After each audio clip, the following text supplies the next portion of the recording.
Majelis Pekerja Buruh Indonesia atau MPBI sampaikan 6 tuntutan kepada pemerintah, mulai dari penghapusan sistem outsourcing, revisi Undang-Undang Pemilu, hingga pengesahan rancangan Undang-Undang Perampasan Aset. Tuntutan ini disampaikan MPBI dalam audiensi dengan pemerintah Provinsi Lampung di Balai Keratun.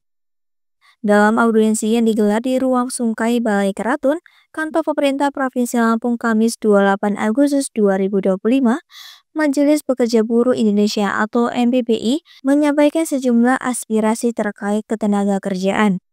Beberapa poin tuntutannya disuarakan antara lain penghapusan outsourcing, penolakan upah murah, penghentian pemutusan hubungan kerja sepihak, hingga mendorong pengesahan RUU Tenaga Kerjaan tanpa Omnibus Law. Mereka juga menekankan pentingnya pembentukan Satgas PHK, reformasi pajak pemburuhan, hingga pengesahan RUU Perampasan Aset untuk pemberantasan korupsi. Kepala Dinas Tenaga Kerja Provinsi Lampung, Agus Pintu menyatakan pemerintah daerah menyambut baik masukan tersebut dan akan mendorong pemerintah pusat untuk memperbaharui regulasi yang dinilai merugikan pekerja. Kami mengapresiasi di masukan, saran, atau pernyataan yang disampaikan oleh Majelis Pekerja Buruh Indonesia Lampung yang diwakili oleh wakilan dari KSPSI, kemudian KSPI, dan juga dari KSPSI. Juga ada beberapa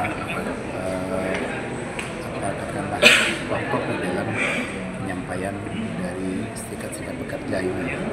Nah, dari beberapa masukan tadi yang diantaranya adalah persoalan pelaksanaan ataupun penerapan dari Undang-Undang Cipta Kerja, ya, utamanya terkait masalah outsourcing. Oleh sebab itu kami menyambut baik karena memang hal-hal yang seperti ini terkait dengan pelaksanaan dari regulasi. Nah, regulasi yang ada dengan sudah adanya penetapan melalui Undang-Undang Nomor 6 ya, tahun 2023, maka kami juga mendukung perlu adanya satu turunan dari undang-undang tersebut sehingga menyesuaikan dengan kebutuhan ataupun tuntutan yang ada, sehingga PPPP barangkali peraturan pemerintah yang mungkin sudah tidak sesuai dengan undang-undang yang telah ditetapkan, ini mungkin kami juga mendorong kepada pemerintah pusat ya, kiranya untuk dapat segera memperbarui revisi PPPP atau peraturan-peraturan turunan dari undang-undang tersebut. Kemudian yang lain tadi terkait masalah Des Ketenagakerjaan maupun Satgas PHK. Nah, ini kita di daerah menunggu bagaimana pelaksanaan dan untuk pelaksanaannya terkait dengan petunjuk teknis yang telah disepakati antara pihak Polri maupun dari Kementerian Tenaga Kerja, sehingga kita di daerah nanti untuk mendorong percepatan terbentuknya Des Ketenagakerjaan maupun Satgas PHK. Ini semua tidak lain adalah untuk menjembatani ya berbagai persoalan tenaga kerjaan, mungkin katakanlah perselisihan hubungan industrial, sehingga dengan adanya Des Tenaga Kerjaan ini kita bisa menyelesaikan persoalan tenaga kerja ini secara kondusif. Jadi hubungan industrialnya bisa terjaga dengan baik, perusahaan dapat berjalan, ya, kemudian perlindungan, penjaminan terhadap tenaga kerjanya juga tetap bisa kita lindungi secara maksimal di Provinsi Lampung. Sementara itu, Basir Bahuga dari Asosiasi Penasehat Hukum dan HAM Indonesia mengapresiasi upaya berbagai elemen dalam memperjuangkan kepastian hukum bagi pekerja, khususnya yang masih menghadapi diskriminasi.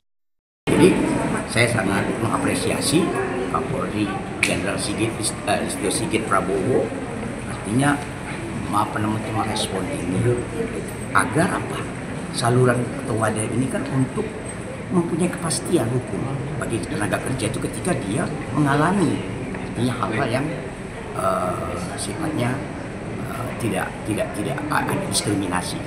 Itu poinnya. Di Lampung sendiri ada nggak?